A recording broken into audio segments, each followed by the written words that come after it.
Being a hairstylist as well as a trichologist is like the best of both worlds. It's kind of in a sense like the doctor and nurse relationship. You have the nurse at the bedside getting a first-hand report on what's going on with that patient. As a hairstylist standing behind the chair, I get a first-hand report on what's going on with the hair and scalp. With trichology, it's like the doctor in a sense. We have to assess what the root cause of that issue may be and come up with a treatment plan to help you manage and treat that issue. So for me, being a hairstylist as well as a trichologist, it's the best of both worlds.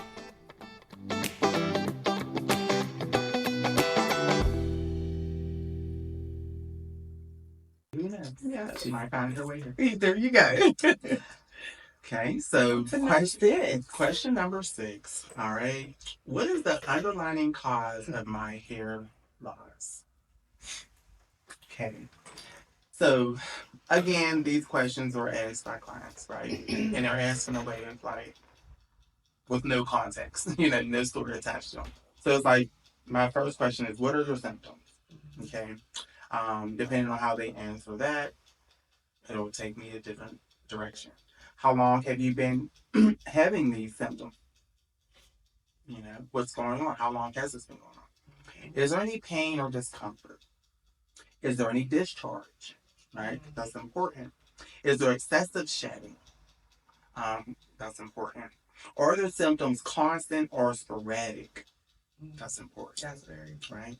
Is the hair loss patchy or evenly dispersed? Right? So these questions or connected to particular hair losses. But with my visual sight too, it's also going to help me in certain line of questioning because there's certain things that visually you can look at someone, whether it's like in their face, like their eyebrows, their beard or mustache, right, their hairline, even in their fingernails, right. So sometimes this examination can get more so like a doctor physical examination because it's like because we are licensed to touch people, we can do that, right? But it's like I need to look at different things on your body to determine and help me determine, all right, what is the breadcrumb trail that we're going to follow on this, which will help me understand which questions I need to ask and then say, okay, based off of this, and this, we either need more testing to really, really determine what that is, whether that's going to be like a biopsy, a blood test, or both, or excuse me, this is what it seems to be for me, based off of evidence presented, my visual evidence, as well as your story background. Those two come together, which will help me then determine what type of hair loss you're experiencing. So, spot on. And then again, I'm just going to touch on the hairstyle choices.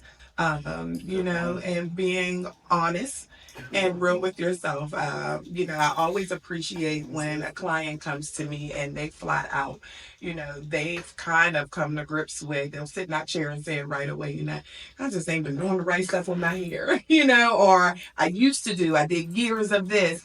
So then that lets me know that they are, willing to accept that this may be a longer journey because if you think of the years that you have, made hairstyle choices that are harmful right. to you, or maybe your hair texture just could not stand and withhold, but yet we kept ignoring it and just doing it and doing it and doing it. So that's years of trauma on that hair, Physical and mental.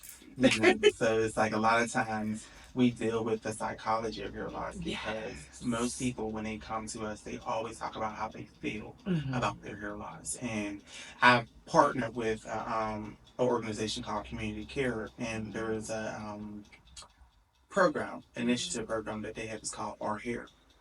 And what we do is we bridge the gap between mental health awareness and resources with the Black and Brown communities because usually we're the most underserved and disadvantaged, right?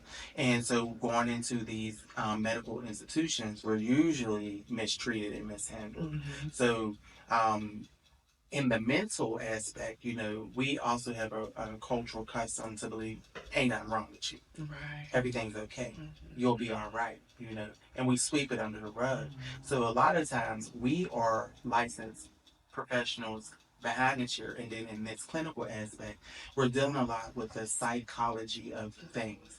And until we can actually really get to the root cause of what is ailing you at your heart, right? We really can't get past that to even get to treatment because you can't wrap your mind around the concepts and aspects of which is actually going on here. You want someone to fix it. And it's like, well, I need you. And that kind of touches on that previous question on how I see myself. Exactly. Right. So this initiative is really good. It's powerful.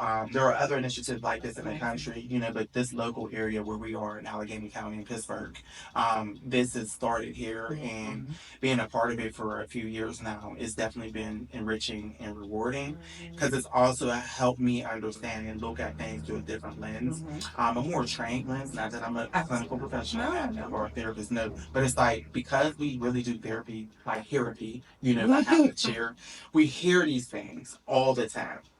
So as they resonate with us, like, we sort of think of like, but I got a client, she's a therapist, or but I got a doctor client, or we start to try to, look on our Rolodex to pull out these calls like, hey, this is what I think you should do because we care, we're compassionate, and that's why we're here, right? That often. So that whole concept of the psychology of hair loss, a lot of times is we have to deal with that first before we can go anywhere else. Absolutely. So that's spot on. I just wanted to bring that. Yeah, that was really good.